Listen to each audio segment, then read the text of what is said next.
তো ফাইনালি আমাদের লেকচার 36, যেটা হচ্ছে আমাদের লাস্ট লেকচার ইকোনমিক্স এর। এটা হচ্ছে আন্ডার ডেভেলপড ইকোনমি। এখান থেকে ডেফিনেশনটা মাস্ট পড়তে হবে যে আন্ডার ডেভেলপড ইকোনমি কাকে বলে। তো এটা ডেফিনেশনটা একটু দেখে যাবা। এরপরে হচ্ছে আমাদের আন্ডার ডেভেলপড ইকোনমির আসলে কিছু ক্লাসিফিকেশন থাকে, যে low income country, lower middle, upper middle, higher middle, higher income. হ্যাঁ, তো এগুলো হচ্ছে জিএনআই কতটুকু হয় এটা একটু দেখে যাওয়ার চেষ্টা করবা। আনুমানিক যতটুকু তোমার হিসাব মাথায় রাখতে পারো।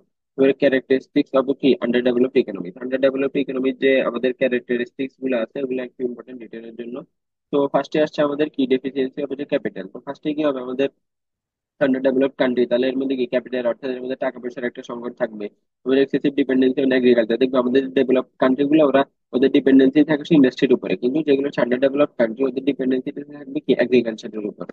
তারপর হচ্ছে inequalities of income and wealth. তো যেটা হয় আমাদের আন্ডার ডেভেলপ কান্ট্রির ক্ষেত্রে, যে অতি ধনী পরিমাণ বেশি থাকে আর অতি গরিবের পরিমাণ, তো ধনী ধনী হতে থাকে, গরিব গরিব হতে থাকে, যেটাকে হচ্ছে দরিদ্রের দুষ্ট চক্র বলা হয় আর কি। তো inequalities of income and wealth থাকে। তো এটা হচ্ছে আন্ডার ডেভেলপ কান্ট্রির একটা তোমার ক্যারেক্টার।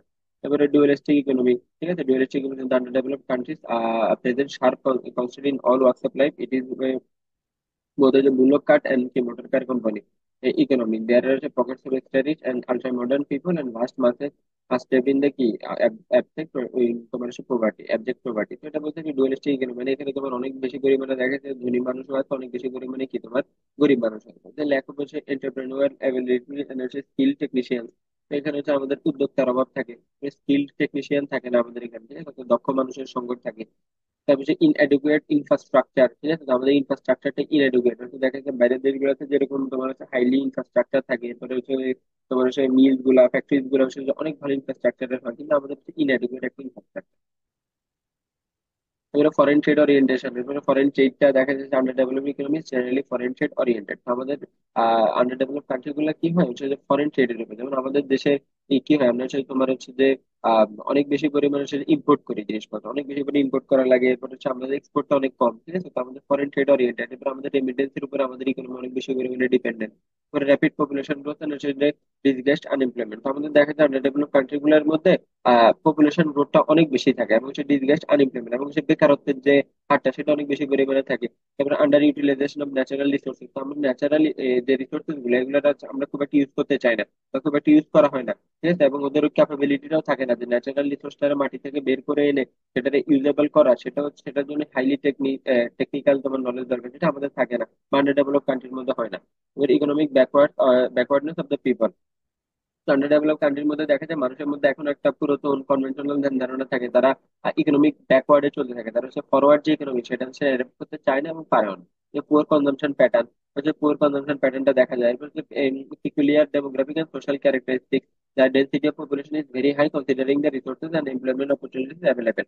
দেখা যাচ্ছে যে আমাদের যে রিসোর্স আছে সেই তুলনায় বা এমপ্লয়মেন্ট আছে সেই তুলনায় দেখা যায় পপুলেশনের ডেন্সিটি সেটা অনেক বেশি পরিমাণ।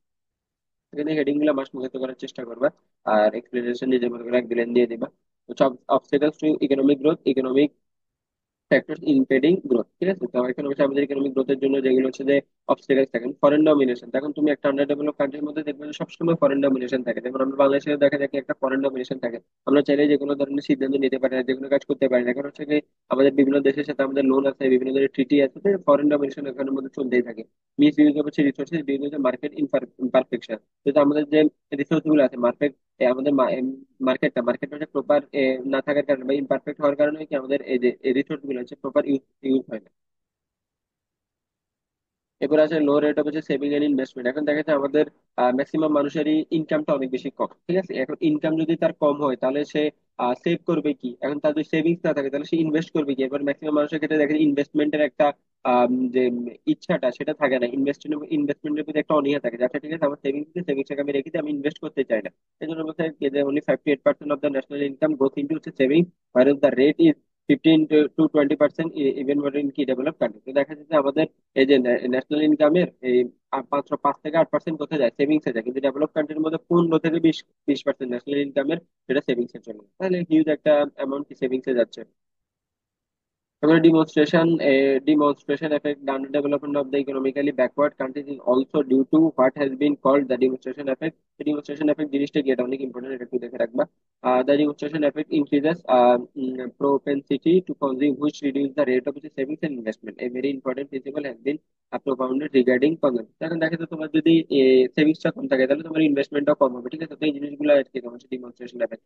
র্যাপিডলি গ্রোয়িং পপুলেশন, এখন পপুলেশন যত বেশি গ্রো হবে, এখন দেখা যাচ্ছে তোমার দুইটা সন্তান, সেই জায়গায় দেখা যাচ্ছে চারটা সন্তান, তাহলে কি তোমার চারটা সন্তানের পেছনে বেশি ইনভেস্ট করতে হবে, তাহলে তোমার ওই যে ইনভেস্টমেন্টের যদি সন্তানের পেছনে বেশি হলে তোমার সেভিংস কম হয়, তাহলে তুমি আদার জায়গাতে ইনভেস্টমেন্টটা করতে পারবে না।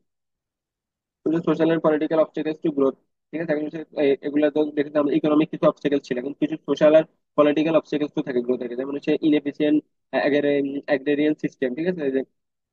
agriculture has been carried on in a very insufficient manner, ঠিক আছে? এখন এই যে আমাদের এই এগ্রিকালচারটা সেটা চলতেছে কিন্তু খুবই ইনসাফিসিয়েন্ট একটা ম্যানার থাকে, আমাদের প্রপার ফার্টিলাইজার থাকে না, ইরিগেশন হয় না, মেকানাইজেশন থাকে না, এই জন্য shortage of entrepreneurial ability and spirit of experimentation and innovation. তো আমাদের দেখা যাচ্ছে উদ্যোক্তার অভাব থাকে, এরপর আমরা স্পিরিট থাকে না, ঠিক আছে? এক্সপেরিমেন্ট করার জন্য, নতুন নতুন ইনোভেশন করার জন্য আমাদের একটা স্পিরিট থাকে না, স্কারসিটি অফ স্কিল, যেটা বলে যে আমাদের দক্ষ জনশক্তি নেই, সেটা ল্যাক অফ টেকনিক্যাল নলেজ কম থাকে, ইনএডুকেসি অফ দ্য কি ট্রান্সপোর্ট অ্যান্ড ক্রেডিট সিস্টেম।